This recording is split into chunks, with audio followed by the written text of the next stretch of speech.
بسم اللہ الرحمن الرحیم۔ السلام علیکم ورحمۃ اللہ وبرکاتہ۔ اللہ تعالیٰ کی ذات سے قوی امید ہے تمام طلباء خیریت سے ہوں گے۔ کل آپ کو عملی کتاب حصہ الف سے متعلق جو کام کرنے کے لیے دیا گیا تھا یقیناً تمام بچوں نے مکمل کر لیا ہوگا۔ آج آپ کو درسی کتاب سے متعلقہ کام کروایا جائے گا۔ اب چلتے ہیں درسی کتاب کی جانب۔ عزیز طلباء، آج آپ کو نظم سفر ہو رہا ہے کہ بند نمبر 1، 2 کی تشریح سمجھائی جائے گی۔ اب چلتے ہیں بند نمبر 1 کی تشریح کی جانب۔ بند نمبر 1، نہیں ہو رہا ہے مگر ہو رہا ہے، جو دامن تھا دامن بدر ہو رہا ہے، کمر بند گردن کے سر ہو رہا ہے، سفینہ جو زیر و زبر ہو رہا ہے، ادھر کا مسافر ادھر ہو رہا ہے، کراچی کی بس میں سفر ہو رہا ہے۔ دامن جھولی، دامن بدر ہونا، دامن کا الگ ہو جانا، کمر بند کمر کو باندھنے کا کپڑا، گردن کے سر ہونا، گردن کے گرد پہنچ گیا ہو، سفینہ کشتی بحری جہاز، زیر و زبر الٹ پلٹ ہونا، مسافر سفر کرنے والا۔ شاعر اس بند میں یہ کہتا ہے کہ بظاہر تو بس میں سوار مسافر اپنی منزل کی جانب گامزن ہے اور سفر کے دوران تمام مسافر یعنی تمام لوگ اپنے مشاغل سے فارغ ہوتے ہیں، گویا بظاہر تو کوئی کام بھی نہیں ہو رہا، مگر گاڑی کے اندر ایک شور برپا ہے، اس سے لگتا ہے کہ گاڑی میں کچھ نہ کچھ ہو رہا ہے۔ گاڑی میں اتنی بھیڑ ہے کہ اپنی اپنی چیزوں کی شناخت کرنی بھی مشکل ہو گئی ہے۔ کسی کی جھولی پھٹ کر دوسرے کے پاس چلی گئی ہے اور کسی کی کمر کا باندھنے والا کپڑا بھیڑ کی وجہ سے کمر کی بجائے سر کے گرد لپٹا ہوا ہے، اور شاعر کہتا ہے بس کا یہ حال ہے کہ وہ ہچکولوں پہ ہچکولے کھا رہی ہے، یعنی ڈولتی ہوئی نظر آ رہی ہے، اور ایسے لگتا ہے جیسے کوئی بحری جہاز طوفان کی زد میں آ گیا ہو اور بس میں سوار مسافر ہچکولوں کی وجہ سے آپس میں ایک دوسرے سے ٹکرا رہے ہیں۔ تو شاعر یہ کہتا ہے یہ سارا واقعہ، یہ سارا قصہ کراچی کی ایک مقامی بس میں سفر کرنے کے دوران پیش آیا۔ یہ تھی بیٹا بند نمبر 1 کی تشریح جو آپ کو سمجھائی گئی، یقیناً آپ سمجھ گئے ہوں گے۔ اب چلتے ہیں بند نمبر 2 کی تشریح کی جانب۔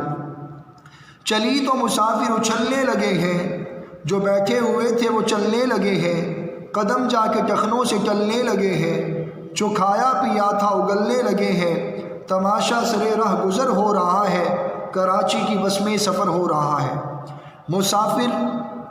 مسافر سفر کرنے والا، ٹلنے لگے کا مطلب ہے ٹکرانے لگے ہیں، اگلنا قے آنا، کھایا پیا باہر آ جانا، سرے راہ گزر راستے کے کنارے۔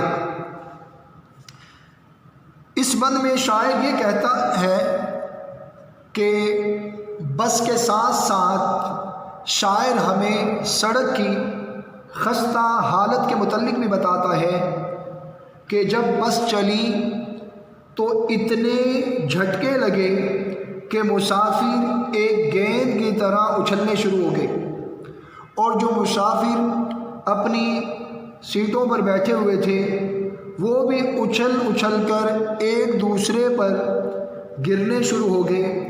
یوں لگ رہا تھا جیسے مسافر بس کے اندر بھاگ رہے ہوں۔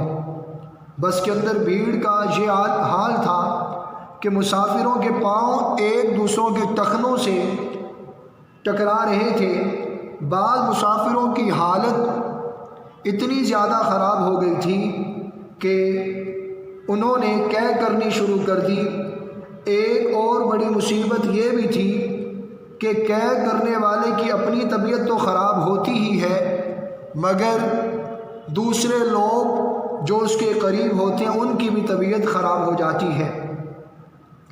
تو قے کی عجیب سی بدبو ساری بس میں پھیل گئی، جس سے بس کا ماحول بھی خراب ہو گیا۔ اور قے کرنے سے ایک نقصان یہ بھی ہوا کہ جو قے کرنے والا شخص تھا اس کے قریب جو بیٹھے ہوئے تھے ان کے کپڑے بھی خراب ہو گئے۔ شاعر یہ کہنا چاہتا ہے عام طور پر تماشا جب لگتا ہے تو پہلے لوگ جمع ہوتے ہیں، پھر اس تماشے کو دیکھتے ہیں، مگر یہ ایک ایسا منفرد تماشا تھا جو دوران سفر ہو رہا تھا، یعنی سفر بھی طے ہو رہا تھا اور لوگوں کو تماشا بھی دیکھنے کو مل رہا تھا۔ یہ واقعہ بقول شاعر کراچی کی ایک عام بس میں سفر کرنے کے دوران پیش آیا۔